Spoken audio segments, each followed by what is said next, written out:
नमस्कार दोस्तों। आज की ये वीडियो उन सभी लोगों के लिए बहुत खास है जो अपने गांव में रहकर खुद का काम शुरू करना चाहते हैं, जो नौकरी की भागदौड़ से परेशान है या जिनके पास थोड़ी सी ज़मीन है और वे चाहते हैं कि उनकी रेगुलर आमदनी शुरू हो। बहुत लोग पूछते हैं, क्या सच में सरकार डेयरी फार्मिंग यानी गाय भैंस पालने के लिए 10 लाख तक का लोन देती है? क्या 40% से 60% तक सब्सिडी मिलती है?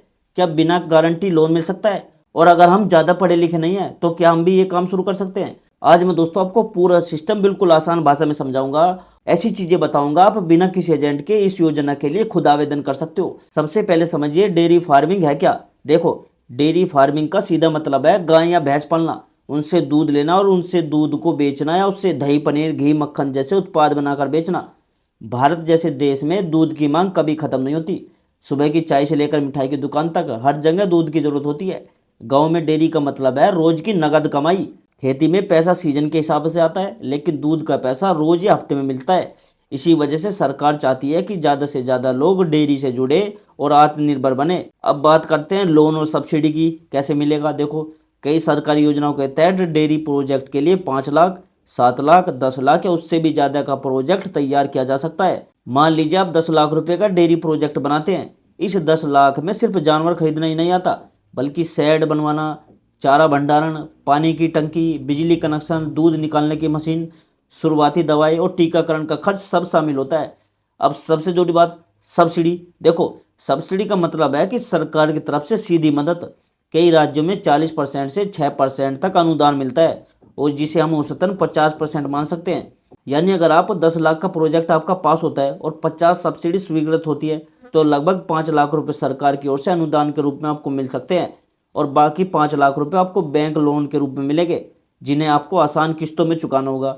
एससी और एसटी जो वर्ग के लोग हैं, उन्हें कई राज्यों में ज़्यादा प्रतिशत सब्सिडी का लाभ भी दिया जा रहा है। अब सवाल आता है, क्या ये लोन बिना गारंटी मिल सकता है? देखो, कई मामलों में जो डेयरी लोन है वो कोल्ट्रेल फ्री यानी बिना जमीन गिरवी रखे मिल सकता है, खासकर छोटे प्रोजेक्ट में। लेकिन इसका मतलब ये नहीं है कि बैंक आंख बंद करके पैसा दे देगा। बैंक ये जरूर देखेगा कि आपके पास जानवर रखने की उचित जगह है या नहीं। अगर ज़मीन आपकी खुद की है तो उसके कागज़ दिखाने होंगे। अगर ज़मीन किराए की या लीज पर है तो कम से कम 10 साल का लीज एग्रीमेंट होना चाहिए, ताकि बैंक को भरोसा हो कि आप बीच में काम छोड़कर नहीं भाग जाओगे। अब समझिए बैंक क्या देखता है। देखो, बैंक को ये जानना होता है कि आपका बिजनेस प्लान क्या है। आप कितनी गाय या भैंस खरीदेंगे, वे रोज कितना दूध देंगी, दूध आप कहाँ बेचोगे, डेयरी कंपनी को बेचोगे, गांव में बेचोगे या खुद दुकान खोलोगे। क्या आप दूध से पनीर या घी बनाकर ज़्यादा मुनाफा कमाने की योजना रखते हो? अगर आप साफ और व्यवहारिक योजना दिखाते हो तो बैंक को भरोसा हो जाता है कि आप लोन चुका पाएंगे। इसलिए प्रोजेक्ट जो रिपोर्ट है वो बहुत ज़रूरी होती है। प्रोजेक्ट रिपोर्ट में अनुमानित खर्च, संभावित कमाई, मानसिक खर्च और मुनाफा सब लिखा होता है। अब बात करते हैं सिविल स्कोर की। सिविल जो स्कोर है वो आपकी बैंकिंग साख होती है। अगर आपने पहले से कोई लोन लिया है और समय पर चुकाया तो आपका सिविल स्कोर अच्छा रहेगा। सामान्य तौर पर 615 से या उससे ऊपर का स्कोर ठीक माना जाता है, और 700 के आसपास हो तो और भी बेहतर है। अगर आपने पहले से लोन लेकर नहीं चुकाया है, चेक बाउंस हुए हैं, तो बैंक लोन देने में हिचक सकता है। इसलिए आवेदन से पहले अपनी बैंकिंग हिस्ट्री साफ रखें। अब जरूरी दस्तावेजों की बात करें तो आपके पास Aadhaar card, PAN card, voter ID या driving licence, address proof, passport size photo, ज़मीन के कागज़ या लीज एग्रीमेंट, प्रोजेक्ट रिपोर्ट, और अगर संभव हो तो डेयरी ट्रेनिंग का सर्टिफिकेट होना चाहिए। पशुओं के लिए हेल्थ सर्टिफिकेट भी जरूरी होता है।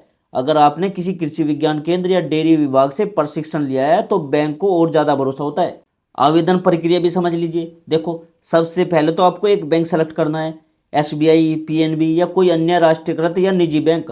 बैंक जाकर डेयरी लोन या कृषि लोन के बारे में जानकारी ले, आवेदन फॉर्म भरे, सभी दस्तावेज जमा करें। बैंक आपका सिबिल स्कोर चेक करेगा। इसके बाद साइट निरीक्षण होगा, जिसमें बैंक अधिकारी आपकी ज़मीन या शेड की जगह देखने आ सकते हैं। सब कुछ ठीक पाए जाने पर लोन स्वीकृत होगा और राशि आपके खाते में ट्रांसफर कर दी जाएगी। कई बार राशि किस्तों में भी दी जाती है, पहले कम रकम फिर उपयोग सही होने पर बाकी आ जाती है। अब कमाई का हिसाब भी समझो। मान लीजिए आपके पास 5 भैंस है और हर भैंस रोज 10 लीटर दूध देती है, तो कुल 50 लीटर दूध रोज मिलेगा।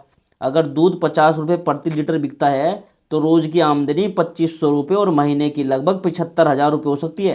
इसमें चारा, आपकी दवा, आपकी मजदूरी आदि का खर्च निकालने के बाद भी आपको अच्छी बचत संभव हो सकती है। अगर आप दूध से पनीर या घी बनाकर भी बेचते हो तो मुनाफा और भी बढ़ सकता है। क्योंकि प्रोसेस जो प्रोडक्ट होते हैं वो ज़्यादा दाम में बिकते हैं। लेकिन कुछ गलतियों से भी बचना जरूरी है आपको। सिर्फ सब्सिडी के लालच में लोन मत लीजिए। डेयरी मेहनत का काम है। सुबह जल्दी उठना, जानवरों की सफाई, समय पर चारा, टीकाकरण सब जरूरी है। अगर आप नियमित ध्यान नहीं दोगे तो उत्पादन घट जाएगा और नुकसान हो सकता है। बैंक की किस्त समय पर चुकाना बहुत जरूरी है, वरना आपका सिविल स्कोर खराब हो जाएगा। एक और सबसे इंपॉर्टेंट बात, एजेंट से सावधान रहिए। कई लोग कहते हैं कि वे लोन तो पास करवा देंगे और बदले में आपसे 20 से 30 हज़ार रुपये मांगते हैं। सच ये है कि अगर आपके दस्तावेज पूरे हैं और प्लान सही है तो आप खुद बैंक जाकर आवेदन कर सकते हो। जरूरत हो तो कृषि विभाग या डेयरी विभाग से मुफ्त सलाह ले सकते हो आप। डेयरी फार्मिंग करते समय कुछ जरूरी बातों का ध्यान रखना बहुत फायदेमंद होता है। देखो, पशु खरीदते समय जल्दबाजी ना करो। दूध निकलवा कर देखो, डॉक्टर से जांच जरूर करवाओ। हर पशु का बीमा करवाना भी समझदारी है, ताकि किसी नुकसान की स्थिति में सुरक्षा रहे। सिर्फ दूध पर निर्भर ना रहो। गोबर से खाद या बायोगैस बनाकर एक्स्ट्रा कमाई भी की जा सकती है। शुरुआत छोटे स्तर से करो और पहले बाजार तय कर लो कि दूध कहाँ बेचोगे। यदि संभव हो तो चारा खुद उगाओ, इससे खर्च कम होगा।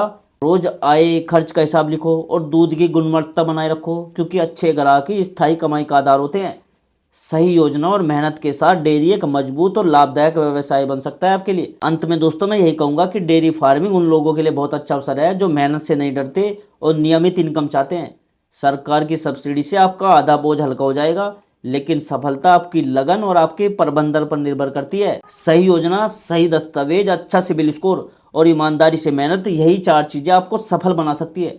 अगर दोस्तों आप सोच समझकर कदम उठाओगे तो डेयरी आपके परिवार की आर्थिक स्थिति बदल सकती है और आपको आत्मनिर्भर बना सकती है। और दोस्तों अगर आपको ये जानकारी कैसी लगी मुझे कमेंट में जरूर बताना। अगर दोस्तों आपका कोई रिश्तेदार है या तो कोई दोस्त है वो डेयरी फार्मिंग का काम शुरू करना चाहता है तो उसे इस वीडियो को शेयर कर दो, ताकि उसे भी इन चीज़ों का फ़ायदा मिल सके। और दोस्तों मैं मिलता हूँ आपसे अगली वीडियो में एक नई जानकारी, एक नए टॉपिक के साथ। तब तक के लिए जय हिंद, जय भारत।